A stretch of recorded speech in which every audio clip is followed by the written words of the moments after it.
build a side-by-side motor today. Fixed one, it's ready to go home. Another one I'm still working out the kinks on. It keeps acting like fuel in the, or water in the carburetor, acting funky. I was supposed to go for a ride this weekend. He canceled, so he said he wasn't going to ride. It's supposed to rain, so I asked him if he wanted to go fishing instead.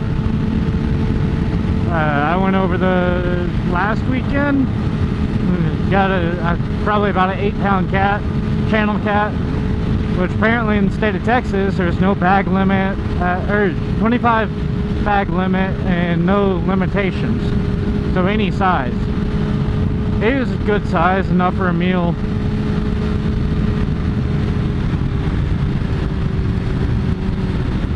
Why is it so busy? I guess the highway's backed up, so everyone's deciding to go back ways. Not that it's really a back way, but I know I say but and a lot. I don't care. If you don't like the way I do it, make your own. It's like if you don't like the way I ride, don't look.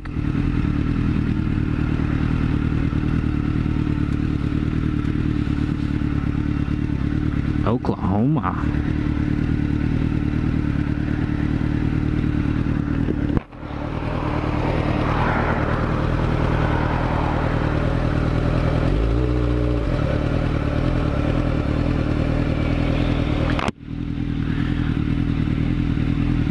I think I'm due for a tune-up.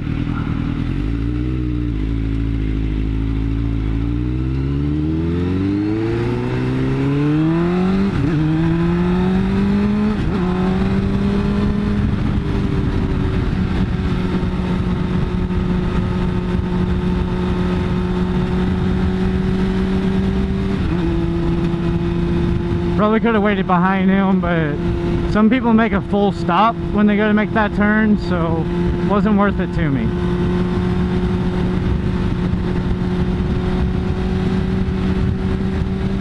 But there's a little barbecue joint up here. I hate it. I hope they shut down just because no one knows how to drive, or I hope they relocate. It's the location. Like, people like that, they're a blessing. But the people that turn into this place, they'll stop middle of the road even though there's a decent sized shoulder. They can make that turn. They drive like idiots. Anyways, no, I'm sorry I always do the same route. I don't know why I do that. I'm sure y'all want to see a bunch of other different ways or parts of Texas. But I really enjoy this ride. That's why I ride almost every day. I don't know why my helmet, the wind noise is bad today. Like, I'm not feeling it on the sides of the bike like I did yesterday. But I can barely hear myself talking. And I don't want to yell into the mic because I don't know how well y'all hear me. From the previous videos I've done, I could hear myself talking, and then I'd go back and listen to it, and y'all could hear me clear. But I don't want to be yelling into the microphone, because I still want y'all to be able to hear the surroundings. So if someone honks or something like that, you won't hear that if I'm yelling.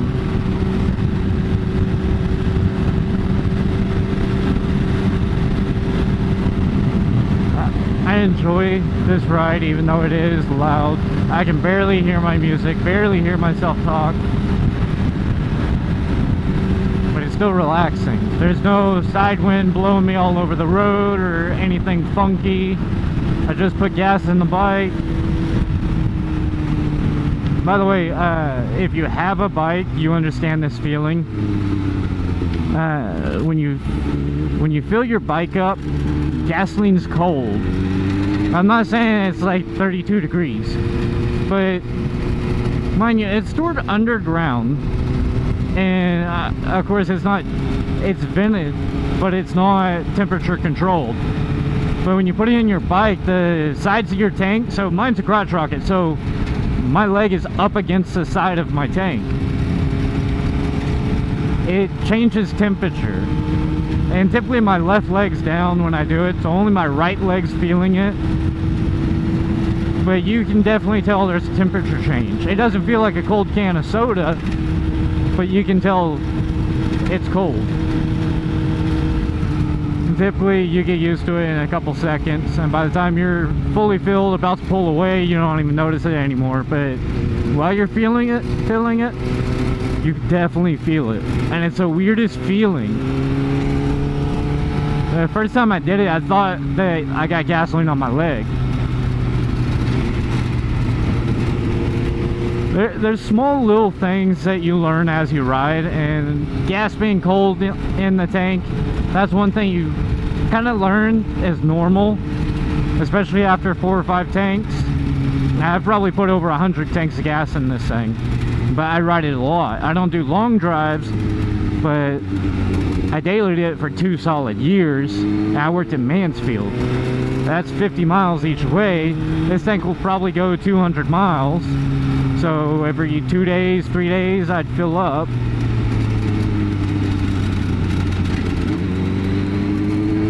The main thing to pay attention to is your tires, your chain. It's the small things that you're required to stay rolling. So say my computer went out right now. I know my clutch is good, I know my cable's good, it's not too stiff, my tires aren't gonna lock up. But I mean, you can't predict everything, so I don't expect people to find a way to disengage their motor completely going down the road without using the clutch. I mean, it's not plausible.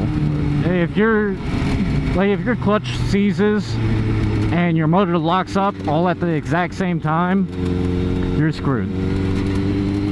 I mean, you can ride out a locked up back tire. I'm not going to say it's easy. I'm not going to say I can do it. But what I can say is it's doable. But if the front tire locks up, you're probably going right over the bars. So, of course, front tire is something you really look out for. If you have to replace your front and rear tire, I mean, of course, as long as your rear tire is not like deadly, like showing belt, almost bulging. But if they're both just old, you go ahead and replace front, because front blows out, you're gonna have one terrible day. If the rear blows out, there's a chance you'll ride it out. It's small little things that you prioritize on a bike that make it safer.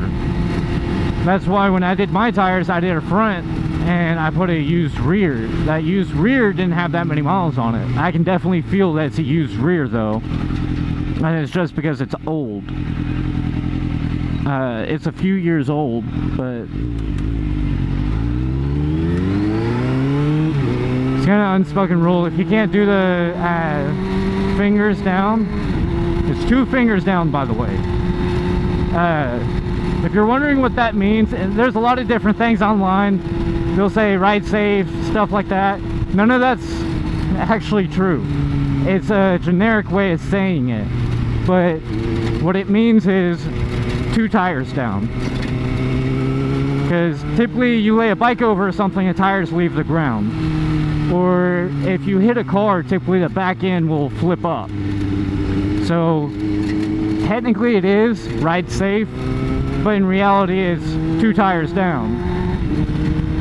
Yeah, I mean, you do it to trikes even though they're 3 tires, but some people won't even wave at trikes. They don't consider them real bikes. I do. There's people that physically can't ride 2 wheels, whether it be back issue or knee problems or whatever. I'm not going to exclude them, I know I said that weird, just because they can't ride 2 wheels. It's not a community of 2 wheels, it's a community of motorcyclists. We look out for each other.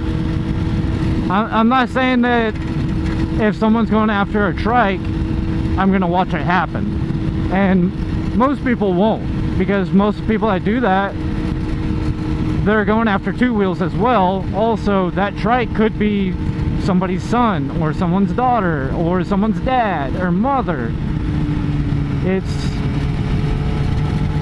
I will defend another rider at almost any cost, even if it means me going to jail. Because if someone, like, I'm pretty sure it's a van behind me, if they came up and rear-ended me, I'm doing 44. I'm sliding across this pavement probably 300-400 feet, and there's a chance I might not walk away. I may hit so hard that my helmet breaks or doesn't do its job, and I go into a coma and become a vegetable. And that's something you have to realize. All it takes is one person stereotyping, or one person that doesn't like the way you ride. So like those motorcyclists that were in Granbury that someone intentionally swerved into the oncoming lane to knock one guy off the road, I mean, he could have killed that guy. He got charged with attempted murder, I think. That guy went to jail.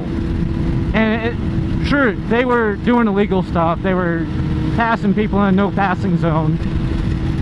But that's not that big of a deal. Like, sure, they're breaking the law. A cop should write them a ticket. I'm not saying I never break the law. What I'm saying is that should be a cop's job, which it is. Not a civilian's job to try to kill someone or possibly kill someone. I mean,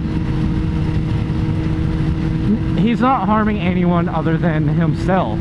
Sure, he's getting in front of you, but like, if I was in a truck and a bike flew past me right now, I'd back off, leave him some room. He's acting like an idiot. He may hit pavement on his own. I'm not gonna swerve into him. Like, if I'm going down this road in a car or a truck, I slow down and give bikers an opportunity to pass me. I scoot all the way, not all the way to the edge, because I don't want to pelt them with rocks, but I scoot pretty close to the edge enough I'm not picking up road debris, and if they want to pass, I let them.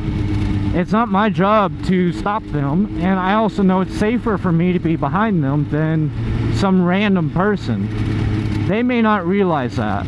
They might think that I'm targeting them since I slowed down to let them in front of me. Because they're dead in front of me, all I have to do is hit the gas. But bikes are also fast. You can get away from a car easily. Most riders have been riding for years, so they have the experience to do that. My point is, if you see a bike doing something stupid, just let them. They'll either get a ticket or they'll hurt themselves. But there's towers, cell phone tower, internet tower, whatever. So y'all know that's the end of the video. I'll see y'all next time.